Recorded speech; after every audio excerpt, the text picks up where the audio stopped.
Imagine करो एक दिन जब आप सुबह उठकर शीशे में अपना चेहरा देखते हैं तो आपका चेहरा पीला दिखाई देता है, आंखें पीली दिखाई देती हैं। जब आप पेशाब करते हैं तो वह भी पीला होता है और आपको यह महसूस होता है कि यह सब नॉर्मल तो बिल्कुल नहीं है। फिर आप डॉक्टर के पास जाते हैं तो डॉक्टर द्वारा पता चलता है कि यह तो जॉन्डिस यानी कि पीलिया के लक्षण हैं। सो हेलो फ्रेंड्स, इस वीडियो में हम जॉन्डिस के बारे में बहुत ही डिटेल में जानेंगे कि जॉन्डिस क्या होता है, इसके प्रमुख लक्षण क्या हैं और साथ ही साथ यह भी जानेंगे कि जॉन्डिस कैसे होता है और इसका इलाज क्या है। सबसे पहले तो आपको यह जानना जरूरी है कि जॉन्डिस कोई बीमारी नहीं बल्कि एक सिम्टम है जो कि यह इंडिकेट करता है कि आपका लीवर खराब हो रहा है या फिर आरबीसी ज़्यादा से ज़्यादा स्प्लीन में रैप्चर हो रहा है या फिर गाल ब्लैडर में स्टोन हो सकता है। चलिए सबसे पहले जानते हैं कि नॉर्मल कंडीशन में आखिर क्या होता है।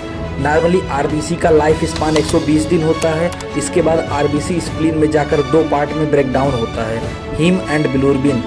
यह बिलिरुबिन लीवर में जाके मेटाबोलाइज होता है और मेटाबोलाइज होने के बाद यह बिलिरुबिन हमारे यूरिन और फीकल मैटर के थ्रू बाहर निकल जाता है। इसी बिलिरुबिन के कारण हमारा यूरिन और फीकल मैटर का कलर येलोइश होता है। यह तो हो गया नॉर्मल कंडीशन, लेकिन जब लीवर में कोई प्रॉब्लम हो जाता है तो यह बिलिरुबिन अच्छे तरीके से मेटाबोलाइज नहीं कर पाता और फिर यही बिलिरुबिन हमारे ब्लड में एब्जॉर्ब होने लगता है, जिसकी वजह से बॉडी के डिफरेंट पार्ट येलो कलर के दिखने लगते हैं और इसी कंडीशन को हम जॉन्डिस बोलते हैं। जॉन्डिस बेसिकली 3 टाइप के होते हैं, haemolytic jaundice, hepatocellular jaundice, obstructive jaundice. Haemolytic jaundice जब आरबीसी का ब्रेकडाउन स्प्लीन में ज़्यादा होने लगता है तो बिलिरुबिन का भी अमाउंट ज़्यादा बनने लगता है, जिससे यह बढ़ा हुआ बिलिरुबिन लीवर में कलेक्ट होने लगता है जो कि बाद में ब्लड में एब्जॉर्ब हो जाता है, जिससे हमारे शरीर के डिफरेंट पार्ट में पीलापन एक सिम्टम के रूप में दिखने लगता है। और दूसरा है हिपैटिक जॉन्डिस। यह बहुत ही कॉमन होता है। जब लीवर के सेल्स डैमेज हो जाते हैं तो फिर लीवर बिलिरुबिन को अच्छे तरीके से ब्रेकडाउन नहीं कर पाता, तो यह अगेन हमारे ब्लड में एब्जॉर्ब होने लगता है, जिससे जॉन्डिस हो जाता है। तो चलिए जान लेते हैं कि लीवर के सेल्स जो होते हैं वो किन कारण से डैमेज होते हैं।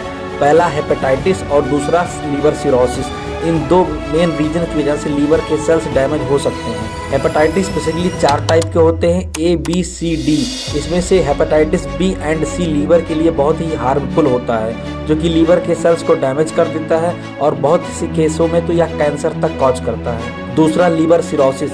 यह एक क्रॉनिक डिजीज है। जब किसी पर्सन को बहुत लंबे समय तक हेपेटाइटिस होता है या फिर कोई पर्सन बहुत लंबे समय तक शराब का सेवन करता है तो उससे लीवर सिरोसिस होता है, जिसमें उसके लीवर के सेल्स डैमेज हो जाते हैं और वह बिलिरुबिन को अच्छे तरीके से मेटाबोलाइज नहीं कर पाता, जिसकी वजह से बिलिरुबिन हमारे ब्लड में एब्जॉर्ब होकर जॉन्डिस कॉज करता है। और जॉन्डिस की लास्ट कैटेगरी है ऑब्स्ट्रक्टिव जॉन्डिस। यह एक ऐसा कंडीशन है जिसमें गाल ब्लैडर में स्टोन हो जाता है और फिर बाद में यही स्टोन खिसक कर हमारे सिस्टिक डक्ट में आके स्टक हो जाता है, जिससे गाल ब्लैडर में स्टोर बिलिरुबिन और बाइल हमारे लीवर तक नहीं पहुंच पाते और जिससे इनका ब्रेक डाउन भी नहीं होता है और फिर अल्टीमेटली यह हमारे ब्लड में एब्जॉर्ब होने लगता है, जिससे अगेन आपको जॉन्डिस हो सकता है। तो दोस्तों, अभी तक हमने जाना कि जॉन्डिस कितने प्रकार के होते हैं या कैसे होता है। चलिए अब जान लेते हैं जॉन्डिस के लक्षण क्या क्या हैं और इसे नॉर्मली देखकर आप कैसे पता लगा सकते हैं कि आपको जॉन्डिस है या नहीं है। वैसे तो जॉन्डिस का अर्ली सिम्टम नहीं दिखता, यह आपको तभी पता चलता है जब आपके स्किन और आँख का कलर कुछ पीला हो जाता है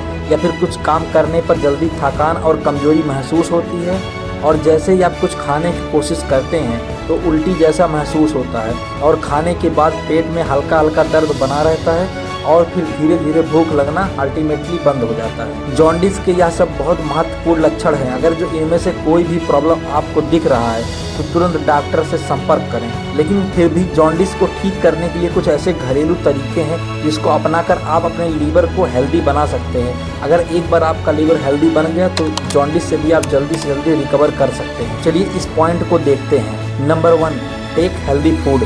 खाने में बिल्कुल हल्का और सुपाच्य खाना खाएं, जैसे कि दलिया, खिचड़ी, दाल, हरी सब्जियां, क्योंकि इन सबको पचाने में लीवर को बहुत ज़्यादा वर्क नहीं करना पड़ता। इसी बीच आपका लीवर जो है वह अच्छे तरीके से रिकवर भी करेगा। Number 2, drink enough water. 24 घंटे में 5 से 6 लीटर पानी जरूर पीना चाहिए, क्योंकि शरीर में जितने भी टॉक्सिक मटेरियल होते हैं वो पानी में एब्जॉर्ब होकर हमारे यूरिन के थ्रू बाहर निकलते हैं। इससे हमारे लीवर में उपस्थित टॉक्सिक मटेरियल भी बाहर निकल जाते हैं। Point number 3, avoid alcohol.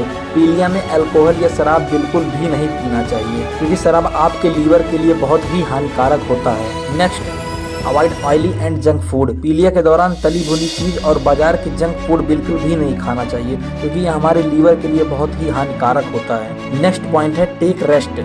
इस दौरान आपको रेस्ट करना बहुत जरूरी है, इससे आपका लीवर जो होता है जल्दी से जल्दी रिकवर करता है। और लास्ट पॉइंट है गन्ने का जूस, नींबू का पानी और ग्लूकॉन डी, इन सबको पानी में घोल कर पीने से जॉन्डिस जल्दी से जल्दी रिकवर होता है, क्योंकि इन सबको डाइजेस्ट करने में लीवर को बिल्कुल भी वर्क करना नहीं पड़ता, जिससे लीवर की रिकवरी जल्दी होती है। और एक बार अगर आपका लीवर रिकवर हो गया तो बिलिरुबिन को अच्छे तरीके से डाइजेस्ट करके या हमारी यूरिन और फीकल मैटर के थ्रू बाहर निकल जाएगा, जिससे जॉन्डिस यानी कि पीलिया जल्दी से जल्दी ठीक हो जाएगा। तो ये कुछ ऐसे तरीके थे जिसको देखकर आप जॉन्डिस को पहचान सकते हैं और उसका ट्रीटमेंट घर पे ही कर सकते हैं। अदरवाइज आपसे डॉक्टर से जरूर संपर्क करें। तो यह वीडियो आपको कैसा लगा कमेंट करके हमें जरूर बताएं। और नेक्स्ट वीडियो आप किस टॉपिक पर देखना चाहते हैं, हमारा एक उद्देश्य है कम समय में आपको अच्छे से अच्छा इन्फॉर्मेशन प्रोवाइड करना, इसीलिए हमारे चैनल को सब्सक्राइब कर लें। मिलते हैं नेक्स्ट वीडियो में। Thank you.